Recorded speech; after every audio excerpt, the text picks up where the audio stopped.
Japan this hour becomes the 12th country after Estonia earlier this evening to join the United States and a long row of other countries in pulling the funding from UNRWA due to the scandalous revelations on the direct involvement of its employees in the October 7th massacre, which brings me to ask why that so much money from all those countries and many others was flowing into UNRWA so far. So much of about $1 billion a year. Look, what was revealed is very devastating to UNRWA's reputation and credibility. But at the end of the day, it's 12 people out of something like 1,300, 1,000 rather, that work for UNRWA. So you could say, well, you're always going to find some outliers. The real problem with UNRWA is something else. 90% of UNRWA's budget is for education.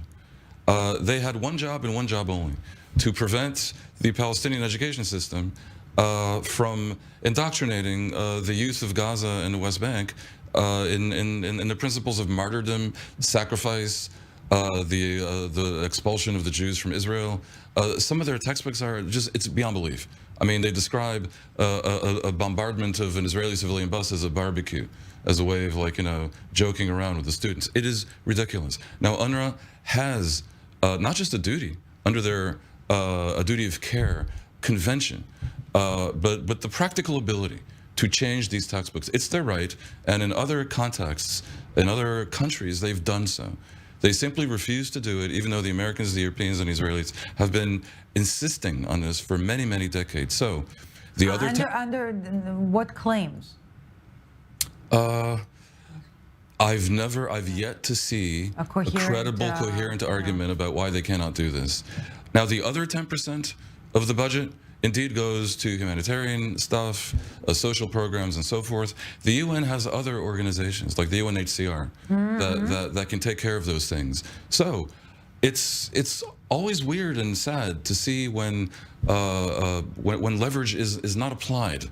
For example, when leverage isn't applied to Qatar, which wants to be a member of the family of nations, to stop aiding and abetting Hamas. Here, pressure wasn't applied by these countries. And the U.S. provides a third of UNRWA's budget. Donald Trump, such a tough guy, he's unhappy about the funding of NATO. Why on earth did he allow this to happen? Why does Biden allow it to happen? It's about time that these countries indeed put the squeeze on UNRWA. And if they don't do what is needed immediately, which will save lives in the long term, then they can be replaced. In a few weeks, the ICJ is going to discuss not what's happening in the Gaza Strip, but in the West Bank. Again, teeth, no teeth, we can debate on that. But when it comes to Israel's global standing, the bottom line is clear, and it is not good. I think Israel's a resolute stand against Hamas is not only defensible, but attaches to an outcome that most of the world, certainly all the Western world, wants. Israel's actions in West Bank are obviously less brutal, less deadly, and so on, but otherwise close to indefensible. And I mean, not so much the military occupation aspect of it, but the settlement aspect of it. The fact that you have people living in neighboring villages, essentially, and the Jews have rights in a democratic country and the Arabs don't. It's such a bad look that I'm not surprised that it attracts scrutiny. Now, what you can say about it is... But even when you're fighting a murderous, vile terror organization, the global community is against you. So listen, without hypocrisy, we wouldn't have history. But look, I guess what I'm saying is this. Of course there's a double standard. The ICJ is full of countries that aren't democracies. So for them to say, well, the West Bank situation is not democratic, within a greater context of an Israel that is democratic, is laughable. You could even argue it's despicable, but it is the reality of global international relations.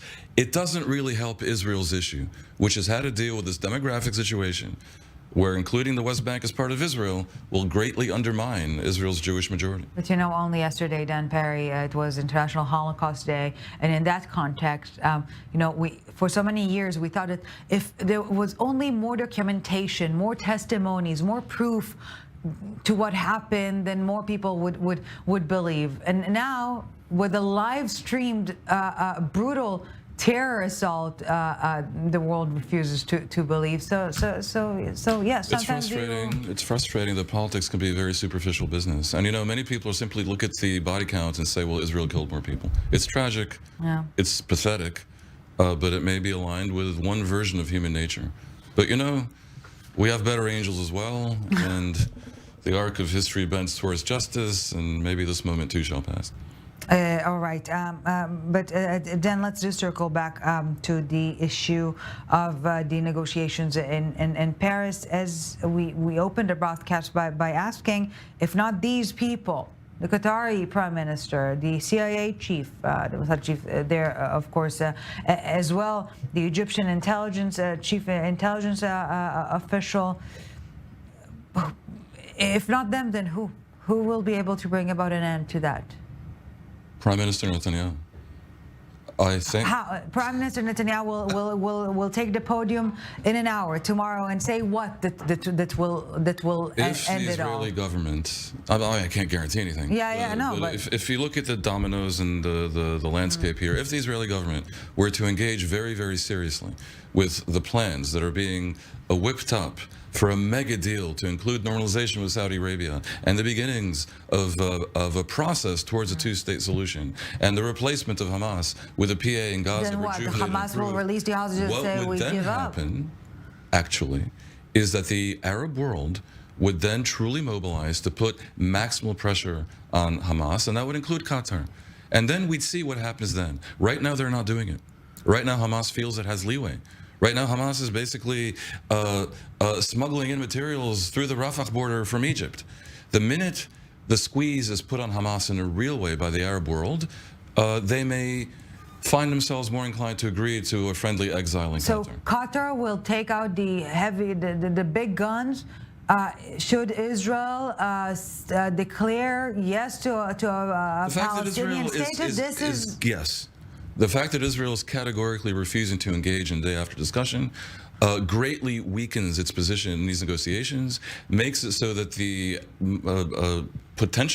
Israel's potential allies, the moderate Sunni Arabs, run for the hills, and is tremendously embarrassing to Biden at a level that suggests ingratitude on the part of Israel. I fail to see why Israel cannot play along, if only pro forma, to see if the result isn't as we're hoping it might be. Yeah. A Hamas surrender in Gaza compelled by Arab pressure. I mean, what do they got to lose? No, strategically speaking, perhaps it is an endeavor to pursue. The outrage on October 7th was obviously one of the world's great terrorist tragedies, yes. But it was also, in a way, the culmination of tremendous strategic mistakes on the part of Israel, a particular government in Israel. And that is happening again these days. Israel's ability to bring this war to a successful and speedy conclusion and to maintain its critical alliance with the U.S. depends on a different type of activity than what we're seeing on the diplomatic front. On a diplomatic front, yes, and yet, and soul searching and self-examination is paramount. Any democratic country, for certain, definitely Israel will change. Ellie, it's more than soul searching. It's a course correction that's needed here. And yet, I keep on wondering whether Qatar, the U.S., Egypt could not have done more until now to bring about the release of the elderly and the Israeli babies and women. They could have.